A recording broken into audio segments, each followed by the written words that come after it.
ઘટના સ્થળે પહોંચ્યા છે।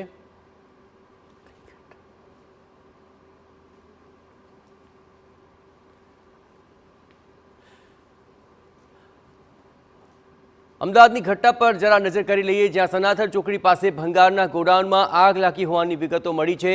ફાયર વિભાગની 11 ગાડીઓ અને 6 અધિકારીઓ ઘટના સ્થળે પહોંચ્યા છે। આ આગની ઘટનામાં જો કે કોઈ જાનહાનિ નથી થઈ। ફાયર વિભાગે આગ પર કાબુ મેળવી લીધો હોવાની વિગતો મળી રહી છે।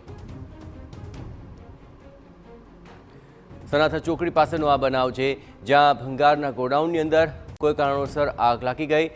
જાણકર્તાની સાથે જ ફાયર વિભાગની 11 જેટલી ગાડીઓ ત્યાં આગ બુઝાવવાની કામગીરી માટે પહોંચી હતી। 6 અધિકારીઓ પણ ઘટના સ્થળે છે અને આ આગ પર કાબૂ મેળવવા માટેના પ્રયત્નો થઈ રહ્યા છે। સદનસીબે ઘટનામાં જાનહાનિ ટળી શકી છે, પણ ભંગારની અંદર જોતજોતામાં તો આગ પ્રસરી ગઈ હતી અને મોટા પ્રમાણમાં આગ હોવાથી 11 જેટલી ફાયર ફાઇટરની ગાડીઓ ઘટના સ્થળે પહોંચી હતી અને સતત પાણીનો છંટકાવ કરીને આ આગ પર કાબૂ મેળવવાનો પ્રયત્ન હાથ ધરાયો હતો। આ ઉપરાંત 6 જેટલા અધિકારીઓ પણ ઘટના સ્થળે પહોંચ્યા હતા અને આગ બુઝાવવાની કામગીરીમાં જોડાયા હતા।